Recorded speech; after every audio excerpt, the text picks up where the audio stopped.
Paula Pant, the host of the Afford Anything podcast, likes to answer questions her listeners send in. This is a special episode where she also has Joe Saul-Sehy from the Stacking Benjamins show join in the fun. Hey Paula, I have a question about buying a home as a primary residence. I'm 39, single, and living in the Midwest in an apartment that's $675 a month. My apartment is okay, but not in an area I want to live long term. To rent in the area I'd like to buy would be at least $1,000 per month, maybe more. I could buy a house for around $100,000 to $150,000, depending on the area and type of home. I'm considering buying a home in the next 2 to 4 years and have started saving for a down payment, and I'm shooting for 20% down. My main focus about home ownership is the maintenance involved, but I'm getting tired of not having any control over my place, and I'm getting tired of apartment life in general. I've looked into buying a condo or townhouse, but I've heard that while they have lower maintenance responsibilities, that could come with a hefty price tag with HOA fees and special assessments. Plus, they wouldn't get me out of the apartment living atmosphere and sharing walls with neighbors. So now I'm opening up to the idea of a very small single-family house, something in the neighborhood of 1,000 square feet with a small yard, to cut down on upkeep. My questions are, how can I overcome my fear of home maintenance so that I can have a nicer place to live in an area that I'm really excited to live in? Before I rule out a condo completely, what are your thoughts on buying a condo and the extra costs associated with them?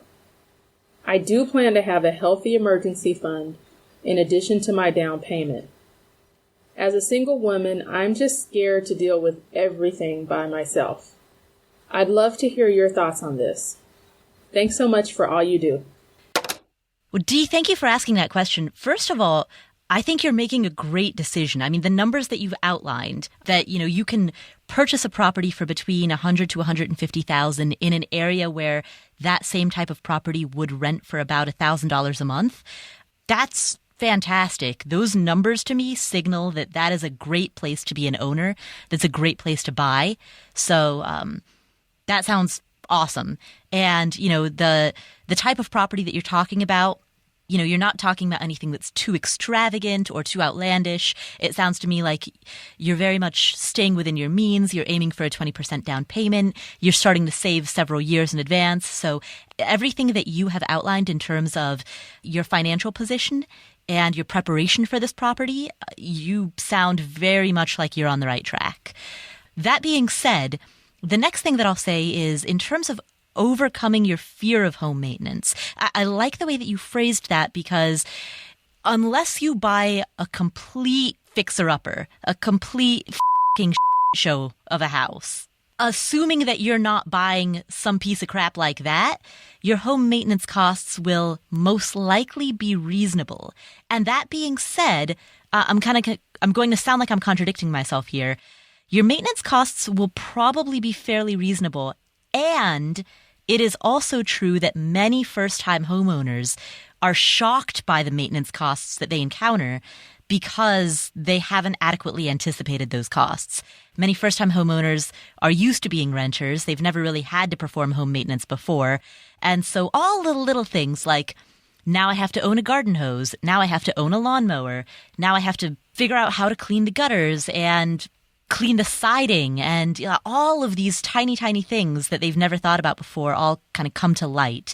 So the fact that you're thinking about this is fantastic. And the reason that I like the fact that you expressed the question as, how do I overcome my fear of home maintenance, is that it sounds to me implicitly like you understand that the maintenance itself doesn't throw off the numbers to such a degree that home ownership would be a bad idea. The maintenance itself is just a psychological hurdle or a fear that you need to overcome. And so how do you do that? I say by estimating what those costs are going to be and then budgeting for it. And what you could even do is start kind of pretending that you have those costs right now and start saving money. Start quote unquote paying those costs right now in the form of saving money. So let's say that you calculate, for example, that your maintenance costs will run you $200 a month or $300 a month. Pretend that you're already paying those costs today, and then open a special savings account, like a unique savings account that's separate from all of your other ones, in which you, quote unquote, pay your maintenance bill starting today. And all of that's going to go into savings. And if I even do that, Paula, with the difference between the rent and the mortgage. Yeah. Even have that go in there too. So you can play test your mortgage to see if you can really afford it. I like that as well. Yeah, that's an excellent idea because your mortgage is going to be higher than the rent you're paying. So start paying those bills right now. The things that bother me, there's a couple. Number one, she talks about how she's tired of living in, you like how I do air quotes, even though this is a podcast? Yeah.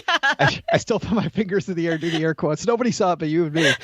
But apartment living. And that's something clearly to get tired of. But the issue for me is before you buy a house, there's a certain amount of time that you need to own the house before there's a benefit. So you may want to make sure that before you buy a house, you're really going to live there, I don't know, let's say 6 or 7 years. Because if you're going to live there less than that, the cost of buying the house, a lot of those short-term costs might be difficult to recoup. And obviously, if the real estate market goes down, that could make it even worse. Yeah. So that's number one. And number two, she said she clearly can't afford it now, but man, I could hear in her voice that she really wants to try to do it now.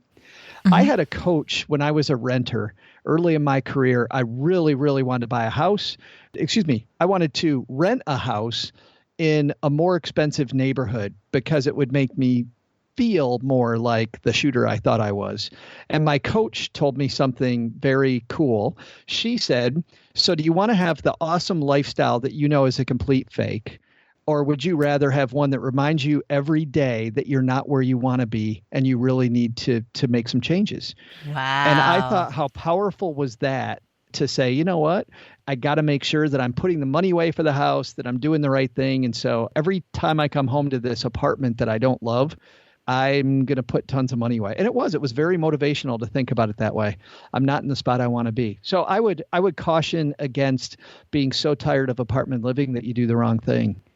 I really like waiting and making sure that you've got the financial house in order. And that's not criticism as much as it sounds like she's on that path.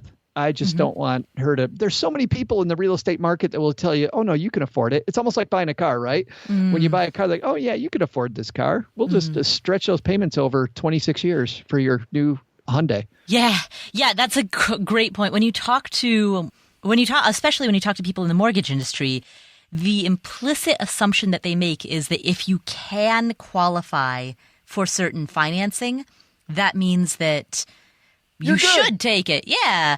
Oh, you qualify for this. Therefore, go ahead and take it. Why not? Yeah. Everybody's doing it. Exactly. Like the assumption is that you're going to borrow or that it's fine for you to borrow the maximum amount that you qualify for. I think that industry would work a hell of a lot better if those people lost the commission they got if you foreclosed on the house. Oh, whoa. Like if you foreclosed and the bank that paid them the commission to get you into that loan in the first place got taken back from you, I think we'd see a lot of different changes in the lending atmosphere.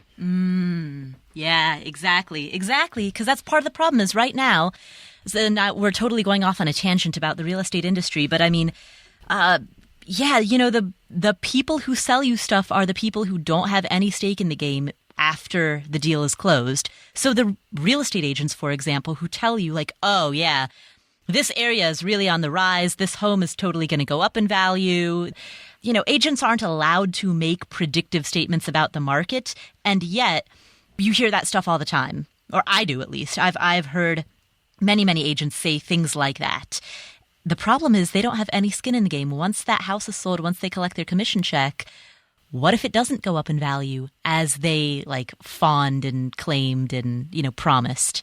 And a good agent knows that because they want you to keep coming back to the table. But there's so many that aren't thinking long-term and not so obvious. They're all thinking short-term and obvious, right? Yeah. Short-term and obvious is let's take Paula for a ride right now or take Dee for a ride right now. Get the money. Bird in the hand. It's ugly. Yeah. I don't mean that to be a criticism against all agents. I myself am a licensed real estate agent. But I wouldn't trust you. Yeah, dude. I totally wouldn't trust you.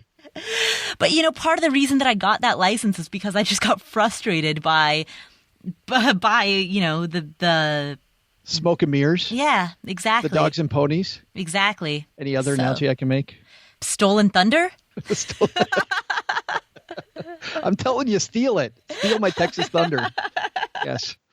Finally, before we move on, I want to answer the second part of your question, which relates to the appreciation on condos and townhouses. Yeah. Historically, here's the issue with condos and townhouses.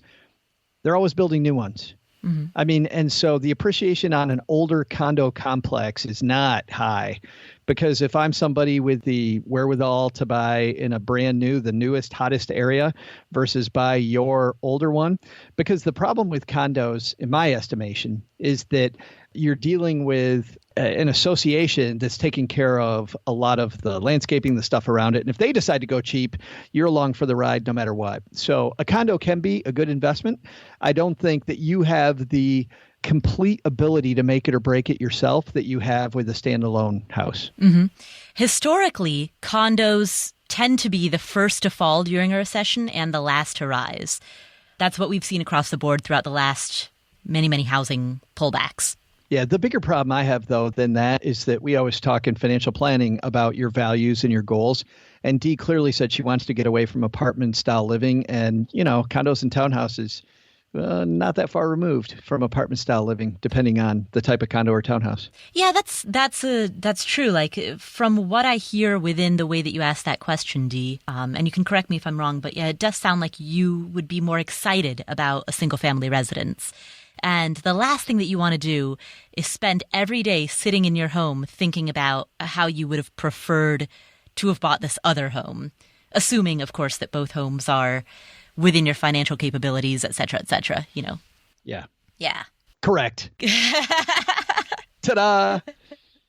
Awesome. Thank you for asking that question, Dee. Hey, did you enjoy this excerpt from the Afford Anything podcast? Then be sure to subscribe to Paula's YouTube channel. Not only is every podcast episode and Ask Paula question released here on YouTube, other creative deep thought videos are created just for you. Remember, you can watch anything, just not everything. Fill your YouTube viewing time with more videos to make you think and grow so you can afford anything. Go ahead, hit that little red subscribe button. We'll take care of the rest.